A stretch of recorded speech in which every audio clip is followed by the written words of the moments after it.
Alasan dia kurang diapresiasi, mukanya nggak lokal, nggak ada visual yang bikin dia dilirik Dita walaupun nggak cantik-cantik banget, tapi dia manis. Pedes banget nih komentarnya anjir.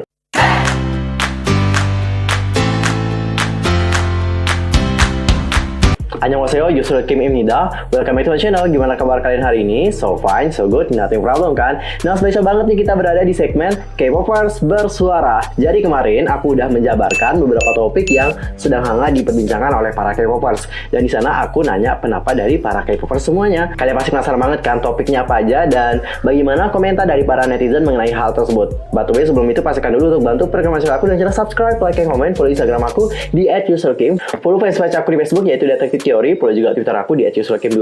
Dan pastikan juga jangan lupa untuk share video ini sebanyak-banyaknya kepada K-popers yang lain supaya mereka tahu. Dan mari kita bersama-sama mengeluarkan pendapat kita. Oke? Tanpa basa-basi lagi, let's check it out. Untuk topik pertama kita akan mulai dulu dari PINK PANDA.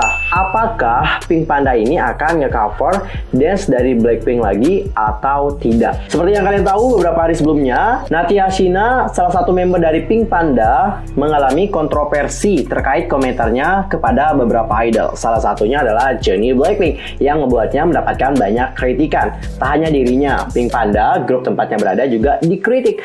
PINK PANDA sendiri dikenal karena mereka telah meng-cover dance BLACKPINK dengan sangat apik. So, bagaimana ya sekarang? Apakah mereka akan meng-cover dance dari BLACKPINK atau tidak? Yuk kita lihat bagaimana suara dari netizen. Pastinya dong, kenapa tidak? Haruslah. Udahlah yang kemarin biarlah. Oke, aku rasa emang bener sih. Mereka juga kayaknya nggak akan menghiraukan yang kemarin-kemarin. Karena seiring berjalannya waktu, permasalahan ini juga nantinya akan memudar dan dilupakan oleh banyak orang. I think so. Next. Kayaknya enggak sih kak, soalnya ada masalah kayak gitu, jadi mesti nanti takut dibully gitu. Terserah mereka aja sih, tapi netizen dah keburu sama salah satu dari mereka. Ya aku juga setuju sih sama komentar ini. Ya terserah mereka mau meng-cover lagi atau tidak, tapi aku rasa mungkin ada rasa yang nggak sepenuhnya senang dalam hati ini karena apa yang dilakukan oleh salah satu membernya kemarin. Next. Bisa jadi tapi ganti member, WK.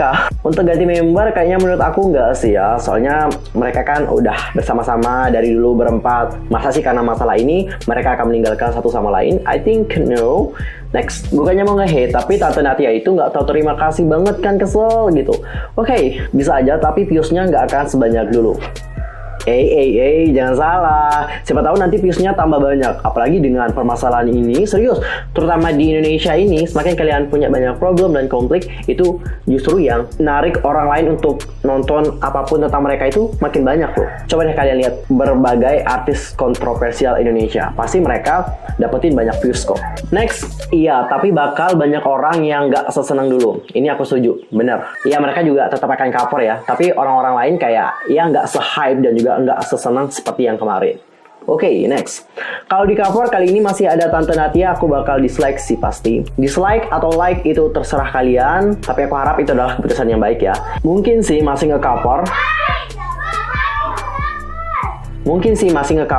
tapi entah full team atau enggaknya. Ini menurut aku aja ya kak. Oke, it's okay, menurut kamu. Great. Kayaknya masih deh kak, tapi kalau kata aku mending Kak Natia minta maaf dulu biar banyak juga yang nonton. Oke, aku setuju dengan kata pertama bahwa Kak Natia ini harus minta maaf terlebih dahulu. Tapi tujuannya supaya banyak yang ditonton, itu menurut aku salah ya. Seharusnya kalau minta maaf itu tujuannya bukan untuk banyak ditonton, melainkan untuk menghilangkan kemarahan dan juga ngebuat netizen tidak kecewa dengan Natia. Menurutku animo masyarakat yang mengikuti PINK PANDA sedang buruk, jadi kemungkinan tidak. Good opinion? Pasti sih WK, karena mereka bakal buktiin kalau Kak Natia itu bukan seperti orang-orang lain bilang. Oke, aku setuju.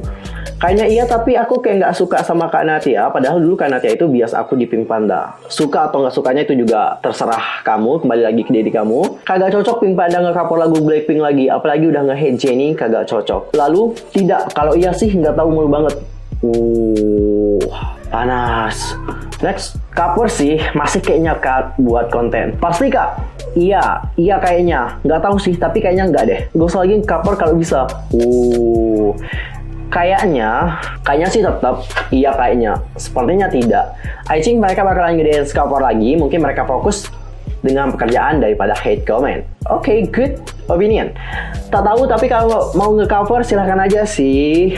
Oke, kenapa enggak? Iya mungkin. Kayaknya nggak deh, soalnya salah satu member lagi ada masalah kecuali diganti. And the last opinion, kayaknya sih gegara ada skandal gini kayaknya enggak, hiatus dulu atau istirahat mungkin. Oke, dari komentar-komentar kalian tadi, ini menurut aku yang paling banyak itu adalah bilangin iya, mereka akan nge-cover dance lagi. Kalau menurut aku secara pribadi iya, mereka bakal tetap nge-cover dance lagi. Mereka nggak akan mempermasalahkan tentang masalah ini. Karena kalau kita berkaca dari yang sebelumnya, itu kan sama juga nih kasusnya. Tapi kita lihat, tetap kan, malah mereka semakin hype. What I mean adalah, permasalahan seperti ini sebenarnya bisa diselesaikan dengan baik-baik dan juga pakai klarifikasi lah. Soalnya netizen Indonesia itu baik-baik. Mereka itu dapat dengan mudah memaafkan kesalahan orang lain. Asalkan orang-orang ini atau yang bersalah ini, dia itu meminta maaf dengan tulus. Pasti yang lain juga banyak yang bersimpati kepada mereka. Oke, sekarang kita akan lanjut ke yang kedua. Ini juga topiknya sedang hangat banget sih lagi di Twitter, rame banget kemarin, yaitu tentang Rafathar, salah satu anak dari artis the best, tertop, termarkotop di Indonesia, yaitu Raffi Ahmad dan juga Nagita Slavina, yang sering diduga oleh banyak netizen suatu saat nanti, ini dicatat ya, di masa depan nanti Rafathar ini akan menjadi idol dan masuk ke agensi SM Entertainment. Terlebih dengan visual Rafathar yang sangat oke banget. Kalau bakat nggak ada yang tahu ya, karena dia juga masih kecil. Bahkan semakin lama, wajah atau visual dari Rafathar ini kian mirip dengan Jaehyun dan juga Jeno. Apalagi orang tuanya juga dekat dengan SM Entertainment ya, terutama dengan artis-artis SM dan juga si Won Super Junior, mereka juga sangat dekat banget. Jadi dapat aku merasakan bahwa Rafathar suatu hari nanti dapat menjadi seorang idol. Dan kalau menurut netizen bagaimana ya? Coba sekarang kita lihat. Kata aku mah ada 70% kemungkinan, kan mama papanya udah dekat sama artis SM. Berarti kamu mau bilang bahwa dia ini bakal jadi idol dan masuk ke SM Entertainment, begitu ya? Karena 70% ini banyak banget loh. Next, benih-benih SM sama GMP. Tapi kalau pakai logika aja sih, nggak WKWK, soalnya masalah agama. Masalah agama untuk menjadi seorang idol di mana ya? Apakah orang Islam itu nggak bisa jadi idol seperti itu? Enggak kan? Next, nggak boleh kalau aku masuk SM. Wah, egois Anda, egois. Habis itu lewat jalur Alison ya bang. Alison apa ya neng? Komen di bawah. Next, waduh, ngakak. Boleh nih, boleh. Pengennya kalau bener terjadi gue bakal dukung. Good, dukung dong pasti ya. Aku juga bakal dukung banget sih. Habis itu mungkin enggak tahu. Doain gue masuk ke JYP. Oke, gue doain lo deh. Tapi yang kita tanya di sini sekarang bukan tentang lo nya sih sebenarnya. Oke, ya. Next, kalau jadi idol SM sih aku dukung banget. Biarlah takdir yang mengatakan siap santuy. Next, mungkin karena Rafathar dapat visualnya. Kita lihat pertama pasti dari visual ya. Kalau masalah bakat kan dia mainnya masih kecil gitu loh, belum kelihatan bakatnya. Tapi kalau dibina, pasti dia nanti memiliki bakat khusus, baik dalam dance, penyanyi. I think dia dapat mendapatkan bakat seperti itu kalau dia benar-benar mau berusaha dengan dia. Bukan seperti itu ya. Habis itu maybe kalau dia kayak Cholo pasti bisa. Cholo kan punya bakat nyanyi yang kalau dia masuk SM jalur Siwon ya. Ngawur nih ya, ngawur. Next, tergantung dia berbakat atau dia mau dengan kata hatinya sendiri. Good.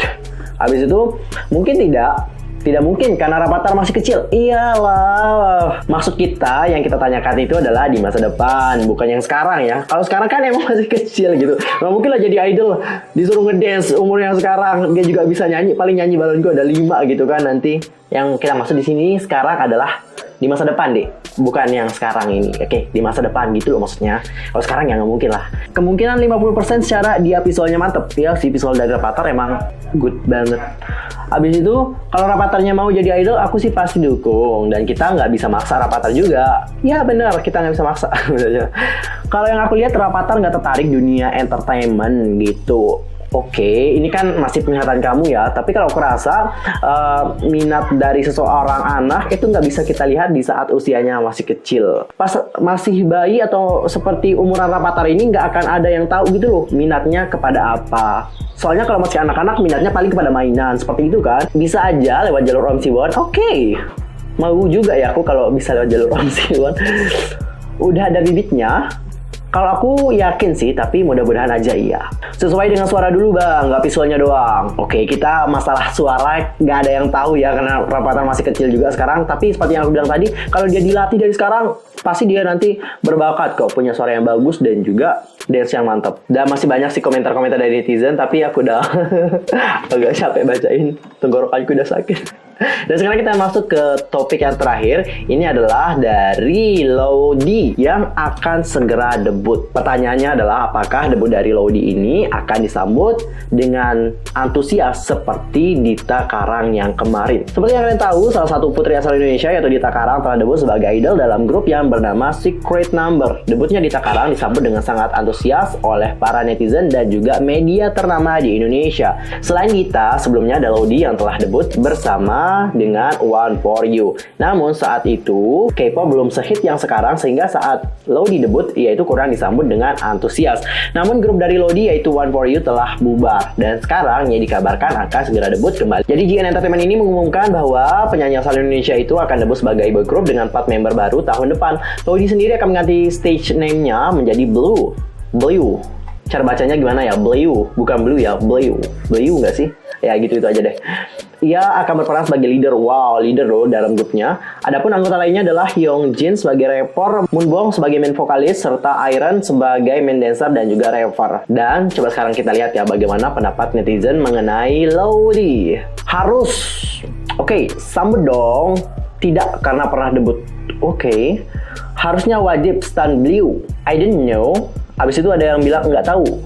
Akan sepertinya. Kalau bisa sih iya. Kayaknya nggak terlalu, tapi bisa juga antusias. Kayaknya enggak sih, bakal biasa aja. I think no, tapi aku mendukung penuh Bang Loudi. Dari masing-masing aja sih ya, kalau aku tetap antusias jika ada warga Indo yang debut di Korea. Oke, good. Nggak tahu karena sebagian fansnya Kak Dita ada yang nganggep kalau di waktu itu pansos. Gitu ya. Next. Ya, mungkin semoga bisa jadi karena Loudi yang akan jadi leader. Jadi pasti warga Indonesia proud of him. I wish like that. Nggak tahu deh, baru denger namanya. Oke, baru denger namanya ya. Oke. Padahal udah lama banget loh.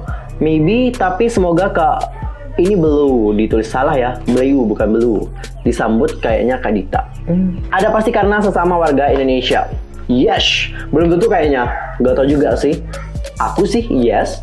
Aku sih no. Aku sih yes. I don't know, tapi maaf ya kak, kayaknya nggak bakal seantusias Mbak Dita. Sedih sih. Oke. Kurang tahu ini, tapi pasti pada ngedukung. Kalau antusias kurang tahu ya, tergantung sifat-sifat orang. Kayaknya nggak terlalu deh, karena dia udah pernah debut and orang juga banyak yang nggak tahu dia mau debut lagi. That's my opinion. Bisa jadi iya, tapi mungkin lebih banyak orang yang nilainya lewat lagu. Jadi semoga aja lagunya enak. Bener sih, kalau lagunya bagus pasti yang minat sama grupnya Loudi nanti akan banyak. Jadi kita berharap aja sih semoga lagunya ini enak, easy listening di telinga kita. Mungkin tidak seantusias Dita karena Loudi baru memperkenalkan dirinya sebagai orang Indo ketika akhir grupnya mau bubar, sedangkan Dita bangga karena dia sebagai pribumi, makanya lebih dikenal. Dulu di One For You, Loudi agensinya kurang promosi buat ke masing-masing negara member. Teaser pre-debut juga kurang dipromosikan. Kalau Secret Number lumayan punya agensi yang mau keluar biaya promosi teaser pre-debut member. Jadi sebelum Secret Number debut, orang lain udah pada tahu latar belakang membernya. Bener juga sih, karena kalau aku lihat promosi dari Fine Entertainment pada Secret Number ini benar-benar besar sih waktu itu. Lalu alasan dia kurang diapresiasi, mukanya nggak lokal, nggak ada visual yang bikin dia dilirik Dita walaupun nggak cantik-cantik banget, tapi dia manis. Pedes banget nih komentarnya anjir. Next. Tahun depan ya, oke, tinggal kita lihat apakah hype dari K-popers orang Indonesia sama kayak ketika Mbak Dita juga debut pertama kali. Soal bakat mereka gue juga belum tahu sih, belum ngepoin soalnya. Tapi semoga minimal agensinya bisa ngurus dengan baik.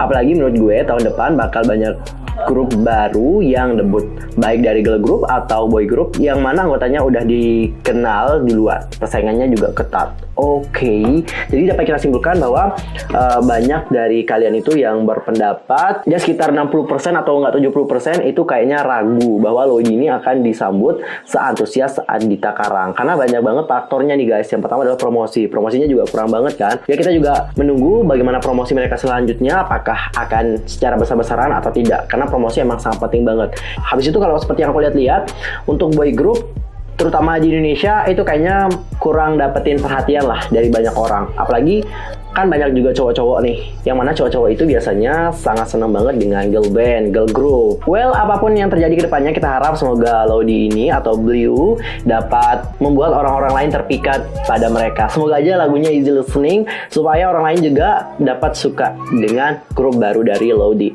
Apapun itu, aku harap kalian mendukung Loudi selalu ya guys. Fighting, kita dukung Bleu, ya Bleu namanya, untuk dapat sukses di grup barunya ini. I'm Yusuf pamit, itu aja untuk K-popers bersuara hari ini. Nantikan segmen K-popers bersuara di next time, di next week. Kita akan adain lagi hal-hal seperti ini. Kalau yang mau ikutan, langsung aja deh follow Instagram aku dan berikan komentar-komentar kalian dengan baik dan bijak. Ntar aku pilih komentar yang terbaik ya. See you next time di video berikutnya. Thanks for watching. Annyeong, gumawayo.